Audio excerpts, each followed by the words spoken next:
Good morning. TNL অরিজিনালে আপনাদেরকে স্বাগত। সুপ্রভাত।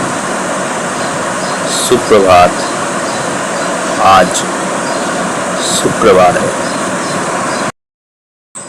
আমাদের খাদ্যশৈলীতে চাল গম প্রয়োজনীয় হয়, তবু আমরা সেগুলো খাওয়ার জন্য জমিকে অনুপজাউ করে ফেলেছি।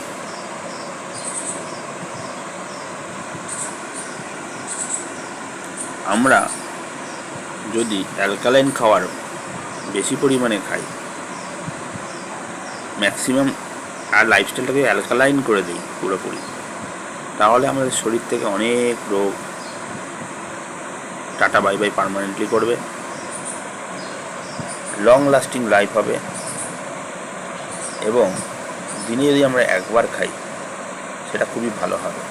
তাই জন্য আমাদের প্রত্যেককে ফুলি ভেগান হয়ে যাওয়া বেটার। ফুলি ভেগান, কারণ যদি আমরা ফুলি ভেগান হই, শাকাহারি হই, র ফুডের ওপর চলে আসি, তাহলে আমাদের ওই গ্লাইসেমিক ইন্ডেক্স বা ওই food acid, carbohydrate acid, protein acid, fat acid, এগুলোর কোনো চিন্তাই করতে হবে না। অতএব ডাক্তারের কাছে যাওয়া কেন যাব আমরা? যদি আমরা ঠিকমতো চলি, লাইফস্টাইল জেনে যাই, কেন ডাক্তারের কাছে যাব বলুন? Fast food, biryani, chicken, mutton, এগুলো খাবার কি? এত তেল কোত্থেকে আসছে? এত সর্ষে চাষ হয় না, এত রিফাইন তেলে, রিফাইন সব কে জানে না। ডিজেল ফার্মেন্টেড করে রিফাইন তেল আসছে, আপনি বলতে পারেন গ্যারান্টি দিয়ে, বুকে হাত দিয়ে? আপনি তো কোম্পানি প্যাকেট দেখেন, কোম্পানি কারখানা দেখেছেন নাকি কখনো? পসিবলই না। ডিএনএ যুক্ত খাবার আপনার শরীরের কোষকে মেদমুক্ত করবে।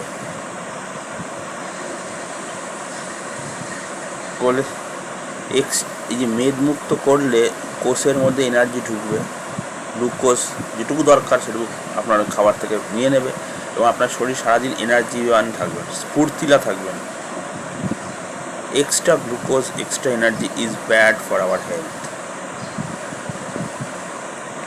শরীরের ধর্ম এই কেমিক্যালটাকে, কার্বোহাইড্রেট, প্রোটিন, ফ্যাট, এগুলোকে নিয়ে গিয়ে সব গ্লুকোজে কনভার্ট করে না দরকার পড়লে। এটা আমাদের লিভার এবং কোষের কাজ। লিভারের ভিতরে তো কোষই আছে।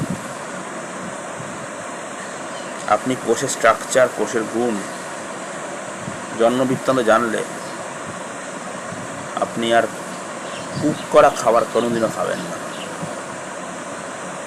ঠিক আছে? আপনার কুক করা খাবারের জন্য এই চাল ব্যবসায়ীরা বড় লোক হয়েছে, হোটেল ব্যবসায়ীরা বড় লোক হয়েছে, বিরিয়ানি ব্যবসায়ীরা বড় লোক হয়েছে, ডাক্তাররা বড় লোক হয়েছে, ওষুধের দোকানদাররা বড় লোক হয়েছে, ফার্মাসিস্টরা বড় লোক হয়েছে, সে হোমিওপ্যাথি ও আয়ুর্বেদিক যাই বলুন, আপনাদের জন্য বড় লোক হচ্ছে। আপনারা বড় লোক করেছেন নিজেদের ভোগবাদী মেন্টালিটিকে আরও প্রমোট করার জন্য।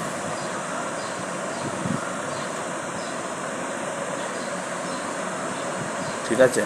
যদি এইসব জিনিস না থাকতো না আমাদের পৃথিবীতে, আচ্ছা বলুন তো, কলেরা, তারপর হচ্ছে ওই কী বলে, ওই র্যাবিসে মানুষ মরে কেন? তারপর হচ্ছে করোনায় মানুষ মরে কেন? পশু পাখি তো মরে না, বনের জন্তুকে তো মরতে দেখি না। ফার্মের মুরগি মরে বার্ড ফ্লুতে, বনের পাখি তো মরে না।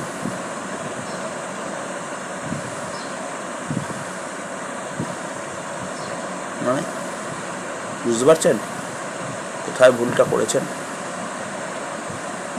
কোনো দিনও করা উচিত না, কোনো দিনও খাওয়া উচিত না কোনো কুক খাবার, কোনো তেল মশলা ঘি দরকারই পড়ে না। আমি র খাবারে চলে আসি, নুনেরও দরকার পড়ে না। সবচেয়ে ক্ষতিকারক নুন আর চিনি আর ননভেজ। বলছি খারাপ লাগছে, তাদের আমার ভিডিও আপনারা দেখবেন না, যারা ফাস্ট ফুডকে প্রমোট করেন, দয়া করে দেখবেন না, আপনাদের হাতে ঘা লেগে যাবে। আমার ভিডিও কোনো ডক্টররাও দেখবেন না।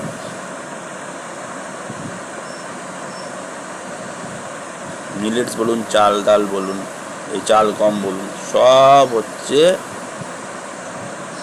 হাই গ্লাইসেমিক ফুড, উচ্চ চিনি দেওয়া খাবার, চিনি তো ফ্যাকাশে খাবার, অরিজিনাল ফর্মে খাওয়া যায় না এগুলোকে। নমস্কার, গুড মর্নিং।